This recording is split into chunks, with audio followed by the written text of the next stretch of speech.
I wanted to work through a couple more examples of the data to see what regression looked like. I'm going to stick with this housing value story for a while, bring up regression again. We still have from before that we are using as our dependent y variable market value, but let's real quick change our input range from square feet to house age. Now think for a second. Do you expect this to be a positive or a negative relationship? Oh, let's go ahead and overwrite that data. And notice, what do we see? Oh my gosh, look how awful the r squared is, right? And again, that was the very first place that my eye went, was to r squared, because it tells me overall, if you look at the value of a house, how much of it is explained by just how old a house is. My goodness, right? Almost nothing at all. 13% of the variation in how the market value of a house is explained by the age, at least for this data set, right? Remember that we're just looking at a sample, and so that may not be true of all houses, but for the sample that we're looking at, very little of the market value is actually being captured by age.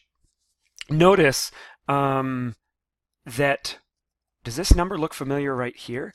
This total sum of squares. Hey, that looks exactly like the number we had before. And it should, right? Because that's a measure of the total amount of variation in market value. That number should be unchanged. But notice that the distribution of the regression and the residual sum of squares has dramatically changed, right? We've got a whole bunch more, and like the decimals make this a little bit misleading, but a whole bunch of this comes from the residual. Very, very little, and only 13% of it comes from it. But notice we still have statistical significance. So we've got a model that I just bashed in terms of the r squared, but it's still telling me something, right? It's not that age doesn't matter at all. Age does matter. Here we go. If we try to interpret the coefficients, right? Oh, this is a little tough. Think about what this coefficient would represent. It's 45,217, but remember the right-hand side variable that we're looking at is age of the house. So we're saying if a house has an age of 0, if a house is brand new, this is what the coefficient is. That's interesting. And then how would you interpret what the house age coefficient represents, right? This is saying that every time a house gets older by a year, the market value goes up by $1,570, right? Hop over to the data real quick and scan through what the house age looks like, right? Do we have any houses that are 0 years old? We don't, right? So when we're calculating that, what we're calculating is an extrapolation. I can delete that data, and I can real quick, if I take, not all of them, but just, let's go ahead and insert. Let's go ahead and, it just took a second to delay, but if I move my market value over one spot, it's just acting, it's responding very slow, but it's doing it, right? If I highlight these and I do a quick little scatter plot of this just so I can see what the data looks like, right? Then, yep, it looks like, when it eventually pops up,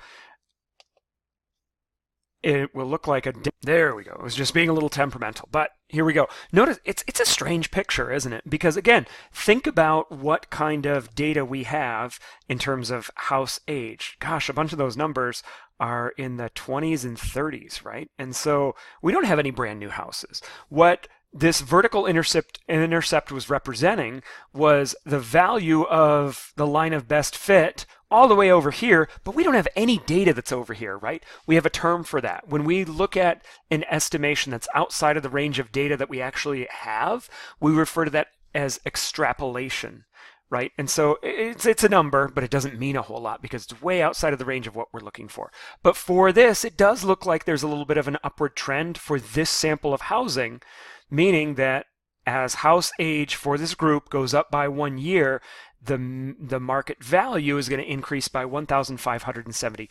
And again, I could ask, are these statistically significant? For that, you'd want to look at the p-values, and those p-values are clearly less than well, let's see. The p-values are clearly less than 0.10. So that means they'd get at least 1 star.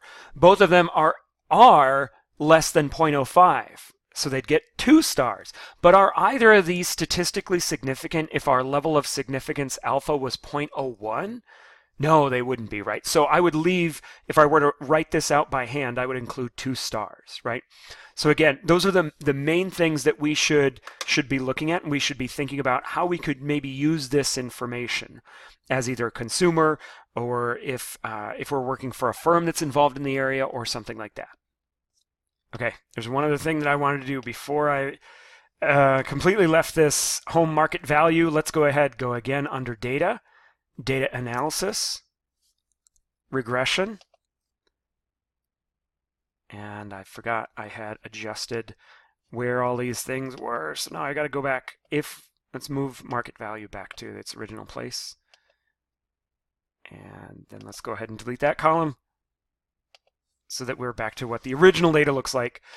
Under data, data analysis, regression, same dependent variable, but now this is what I want to do. Instead of having square feet or house age, what if we put both?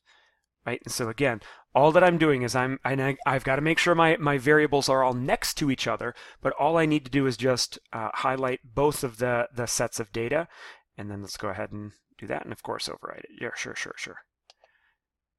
Notice what changes. What happened to the r squared? The r squared went up a bit, right? Not a whole lot, but it did go up a little bit, right? Again, square feet were the ones who were capturing almost all of this story of the r squared was coming from the square foot. The house age didn't really add a whole lot to the discussion. We have 42 observations still. Notice how the degrees of freedom have changed though, right? So the degrees of freedom under the regression is now 2 because we have 2 variables on the right-hand side. So that also is going to change the residual, which is the amount that's left over, right? We calculate the total sum of squares is the same. The regression and the residual sum of squares, again, it's showing the breakdown. The mean is dividing it by the degrees of freedom, and we get our F value, and we still have a statistically significant F, right? But now what that's saying is that at least one of my variables is not 0. And now I've got more than one variable, so it doesn't matter which one it is, but at least one of them is. And if I scroll down here, right, I can easily see the coefficient and then some of the parameter estimates. And this is kind of interesting, right? Notice that how would we interpret what the intercept represents? This would be the value of the market value of a house when house age was 0 and square feet were 0. Clearly, that's outside of the data, and so it's a little bit of a nonsense point, but it's there. That's fine. We've got a negative coefficient on house age. Does that make sense? What that's saying is that as age increases, market value goes down. Is that what we just found a few minutes ago when we were going through this? Right? I don't think it was, but notice I see that this estimate is negative 837, but if I scroll over to this p-value, that p-value is 0.19. Do I reject or not reject the null hypothesis, right? Boy, doesn't matter my level of significance, any of the traditional ones that I'm using, I'm not rejecting my null hypothesis. The data really doesn't convince me that this number is something other than 0.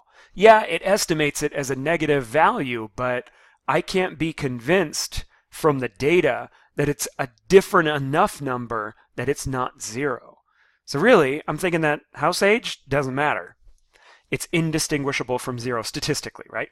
Whereas square feet, now that parameter estimate got a little bit higher, and notice the p-value on it was also a very, very, very low number. So yes, I am convinced by the data that square feet does influence market value, and in fact, the impact is 39.36, meaning that every time square foot goes up by 1 foot, market value goes up by 39.36. Notice it was a different value. When we include different pieces of information like a house's age, it changes the impact of square feet, right?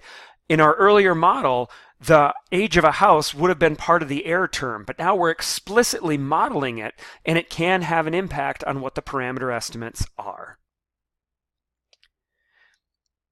I have banking data right here.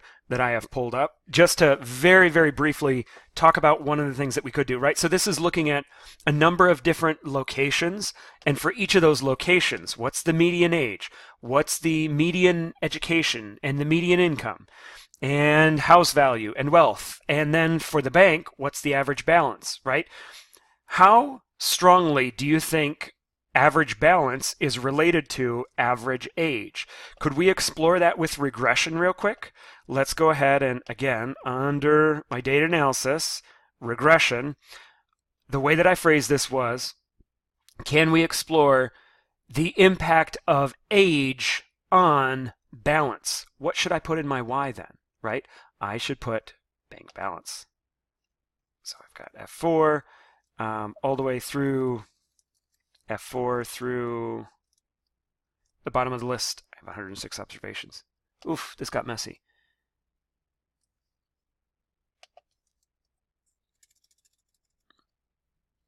There we go. Now I've got the right in my Y. For my X, I was concerned about the impact of age. This is being temperamental day, so I'm going to scroll it the long way, right? And again, let's go ahead and put that in G. Looks like an open column, so let's go ahead and do G3. Sure, and I had my labels. And it brings it up. And we can real quickly talk through where should your eyes quickly go? R squared, right?